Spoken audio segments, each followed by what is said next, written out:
kita sebenarnya sudah sampaikan juga di awal bahwa sebenarnya hal ini adalah semacam tanda petik pengulangannya. Karena dulu tahun 2020 awal sampai April 2021 penangkapan Pak Haji Munarman. Ya. Nah, itu memang sudah ada model-model seperti ini. Nah, artinya bukan soal seminar itu gitu loh, seperti itu. Artinya ini tanda tanya besar gitu loh, karena makanya itu tidak heran ketika kami dan juga Pak Haji Munarman tuh berpendapat bahwa ini terjadi case building untuk menjerumuskan Pak Haji Munarman seperti itu. Oke.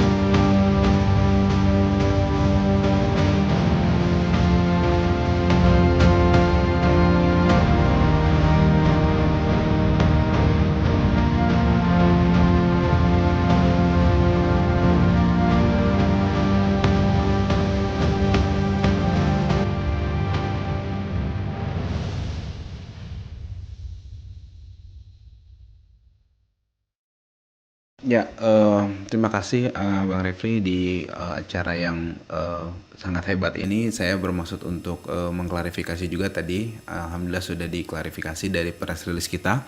Kemudian juga kita sebenarnya sudah sampaikan juga di awal bahwa sebenarnya hal ini adalah semacam tanda petik pengulangannya seperti itu. Karena dulu tahun 2020 awal sampai April 2021 penangkapan Pak Haji Munarman. Ya. Nah, itu memang sudah ada model-model seperti ini. Jadi operasi media ya yang kami menduga seperti itu, cipta opini.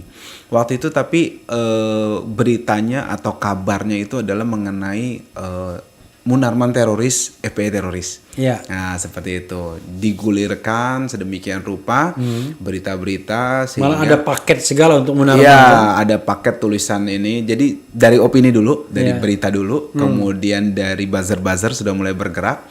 Nah, kemudian diimplementasikan secara lapangan itu dengan beberapa paket tadi dan juga ada keterangan-keterangan yang menarik. Keterangan-keterangan yang kemarin kita putar itu pengakuannya di pengadilan.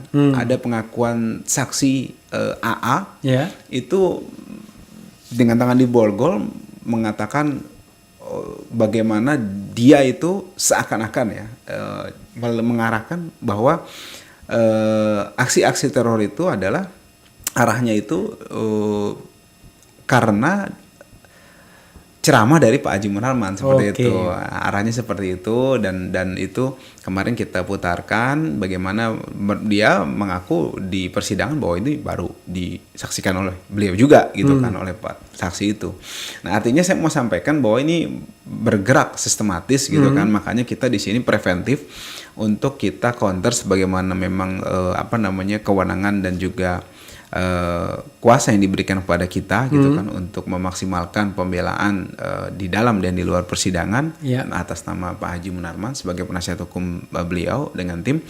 Kita memaksimalkan itu supaya operasi-operasi ini kalau kita counter mungkin kita nggak punya power, nggak punya kekuasaan, nggak punya kewenangan, akan tetapi kita bisa menunjukkan, membuka mata publik gitu loh, bahwa hal-hal seperti ini nih kita harus lebih cerdas untuk menyikapinya sehingga tidak terjadi hal-hal yang memang malah jadi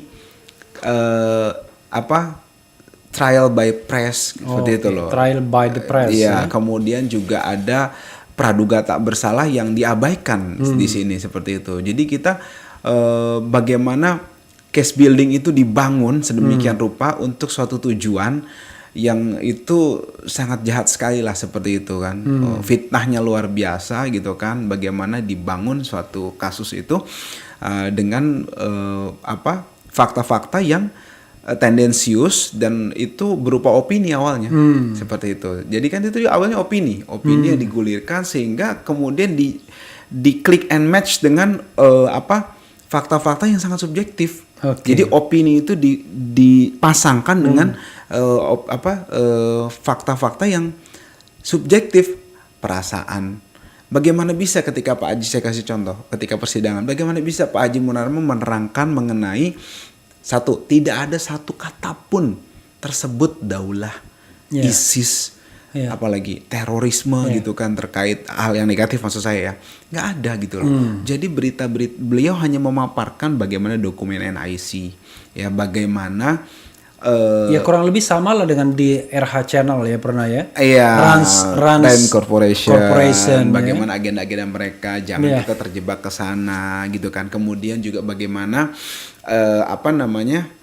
aksi-aksi, maksudnya gini, bagaimana penegakan syariat Islam itu. Kalau kita memang mau menegakkan syariat Islam, itu harus lewat jalur konstitusi, lewat negara. Karena yang mampu melakukan itu kan negara.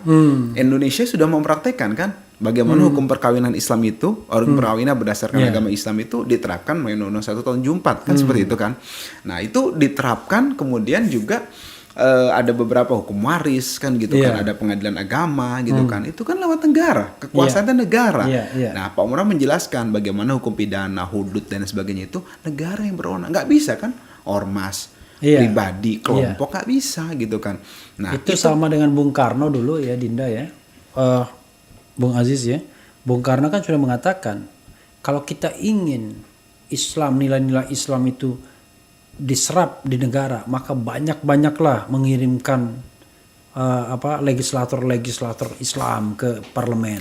Kalau Kristen ingin jadi nilai begitu, maka jadi sebenarnya negara kita tidak anti agama. Tidak, justru itu menunjukkan asal masuk mekanisme negara. Mekanismenya ditempuh. Gak bisa kita mekanisme apa, dan itu penjelasan seperti itu bagaimana kemudian orang bisa inspired by ceramah-ceramah tadi itu, kemudian mengatakan itu saya terinspirasi melakukan aksi teror, melakukan bom sana sini. Loh, nggak nyambung gitu loh. Nah, kan di situ ada 3 pembicara kebanyakan. Ada Pak Haji Munarman, ada almarhum Ustadz Basri, ada almarhum Ustadz Fauzan Al-Ansori. Mereka menyampaikan yang lain, pembicara 1, pembicara 2 soal ISIS apa segala macam. Kalau mereka terinspirasi, apa terus digeneralisir? Kan nggak seperti itu.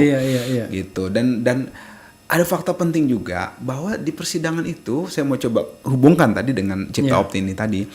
Di persidangan itu ternyata memang terbukti gitu kan, bukan terbukti, terkuak gitu kan, bahwa seminar tanggal 24 itu dijaga oleh aparat keamanan. Bahkan saat konvoy ISIS itu ada yang mengawal juga, ada yang mengamankan lah gitu kan, untuk entah itu menjaga lalu lintas, kan mereka kan ada di situ gitu kan, dan itu tidak dibubarkan. Bahkan yang lebih mencengangkan lagi, tanggal 24-25 ada acara itu tadi di Makassar.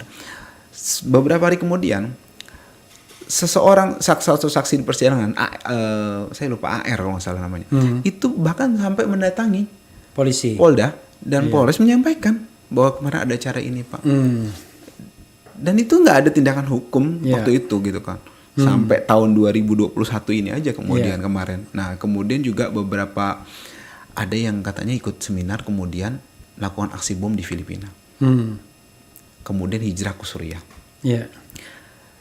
Yang menarik, ketika mereka hijrah ke Suriah, pulang ke Indonesia, ya, itu nggak ada tindakan hukum, nggak ada vonis, nggak ada ini, nggak ada gitu. Bahkan beberapa Ustadz Hasan Basri itu almarhum kan di penjara, meninggal di Nusa Kambangan.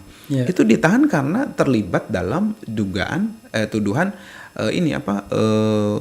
pemboman terhadap Hasan Limpo waktu itu. Nah, artinya bukan soal seminar itu gitu loh, seperti itu. Artinya ini tanda tanya besar gitu loh, karena makanya itu tidak heran ketika kami dan juga Pak Haji Munarman tuh berpendapat bahwa ini terjadi case building untuk menjerumuskan Pak Haji Munarman, seperti itu. Oke.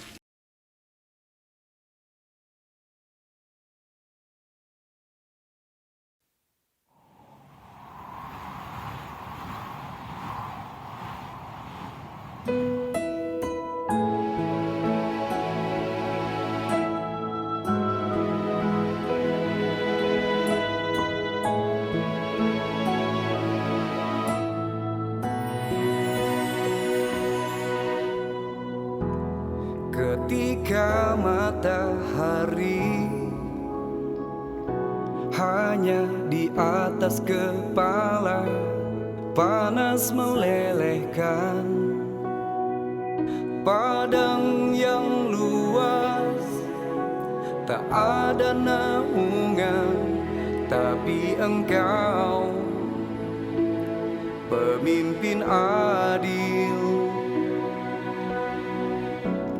Tuhan memberi kabar gembira, setiap manusia adalah khalifah di muka bumi ini. Tapi Engkau khalifah, dari khalifah Kau dinaungi, Kau diselamatkan.